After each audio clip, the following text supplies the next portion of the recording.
Hello, everybody. Hello. Welcome to character modeling. That's right. Welcome to week 7. Everything should be attached. We have our character models. They're all done and blocked out appropriately. We have our character heads. We have the character bodies. Everything's attached with morphers. It's now time to make the next step and start adding some textures into our models in 3ds Max. And that's going to be really awesome.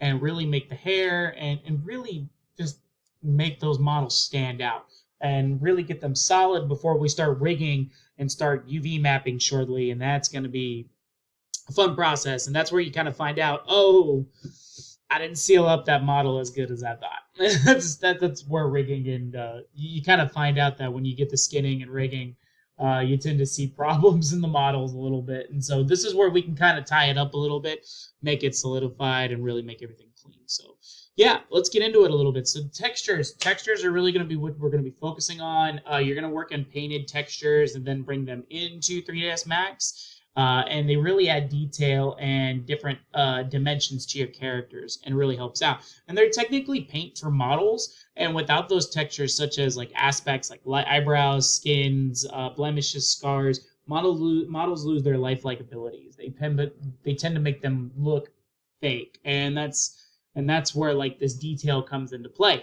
The more textures and the more details that you add to a character, of course, it's going to add more to the poly count, add more to the data onto the file. So you got to be careful if there's any like file restrictions or something if you're working on that. But there's ways to get around that and optimize for the best. Now, textures are always in a 2D representation and usually done in like Microsoft Paint or Photoshop. And they're taken over and brought into, and they're imported into the model's planes. And colors are painted onto a flat pane a lot of times. So yeah, that's usually where you like drag and drop, and that's where you can like start slowly painting the image out. And that's when mapping become really huge. And that's how applying textures can really work out. So you can do this individually with each plane. However, it takes a lot of time. And if you have like a ton of polys in your model, then yes, it's going to be a pain. So, or you can use Uvw mapping. They used to be normal maps back in the day, but now it's got a little increased. It works like a regular texture, but it has coordinates, and you can like create coordinates to create seam points, and you can unwrap the model and create this like flat surface. And all you have to do is just paint over those points and really paint it in and get into the details. In like Photoshop, you can take it out, make it into like a bitmap or something, and then do your painting, bring it back in, and then rewrap it back onto the model, and it works great. And to cover a 3D model, attach to the vertices to properly cover all areas. So make your seams appropriately. Don't make like too many, because then you got to like really get into every single detail about it. That could get really timing. But if you make your seams right and you fold out everything, it's going to look good. Now, consider these elements when you're doing that, though. What type of texture you're going to create, the symmetrical or not. How many mapping pieces you're going to create. Like I said, don't get too crazy when you get rid of. Just be careful to maximally get rid of joints when stitching these pieces together. So don't like overwrap on the joint, because that's going to cause some deformation when you rewrap back. So like create the seams on the joints. That would be the best way. Also, how to better separate the pieces out depending on the specific model and texture. So that's a big thing. Yeah, because like for example, like in the car, you're going to use a different paint and a different like material on the car because it's all like fiberglass and like metal compared to the tire where it's all rubber. So that's the thing. But other than that, that's pretty much it. That's all I got for this week. Just kind of give you a head start in thinking about textures and how to go about there. So let's get into your assignments this week. So good news is it's a little bit easier because we had that big turn in on week 6. I'll give you your feedback as soon as I can. But all your announcements are already attached to everything. So this week is just going to be your first week of the texture. Now, do keep in mind that from now on, after week 7, there's going to be a lot of like 2 turn-in assignments. So like when you finish the texturing, you're going to start rigging. And then once you finish the rig, you're going to start skinning.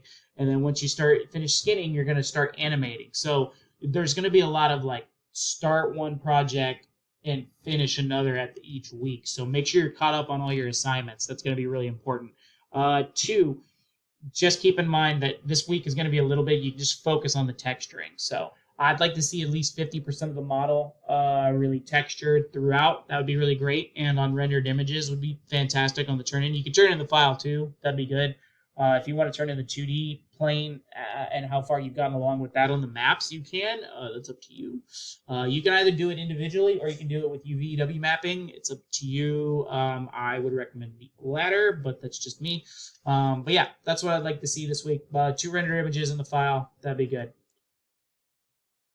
Texture, 50%. You know, it doesn't have to be fully complete. And then for your discussion rubric, we're going to talk about body art. So what I want you to do, your initial post real easy on Tuesday. Just go ahead and post. Find a really cool like tattoo that somebody has and post it on the initial post. But don't put any like descriptions or any like definitions of what it is, or you trying to explain what the tattoo is. Don't do that. I just want you to post the tattoo and that's it. And then for your reply post, I would love for you to try to determine why that person responded to that tattoo, or why that person made that tattoo. What was the story behind it? I want you to analyze that too and kind of make a story of why that person came up with that tattoo and go into details about it. I'm looking for about 2 paragraphs of length into your story and the reasons as to why that person got that stuff, and that's it. It may be right, it may be wrong, it doesn't matter. I just want you to build the story off that for your reply. And that's pretty much it. Other than that, that's all I got. Have a great week. Be safe. If you need me, contact me. I'm always here for you. We'll get back to you within 24 hours, and that's pretty much it. Be safe. Enjoy. Let me know if you need anything, and have a great week, all right? Bye-bye.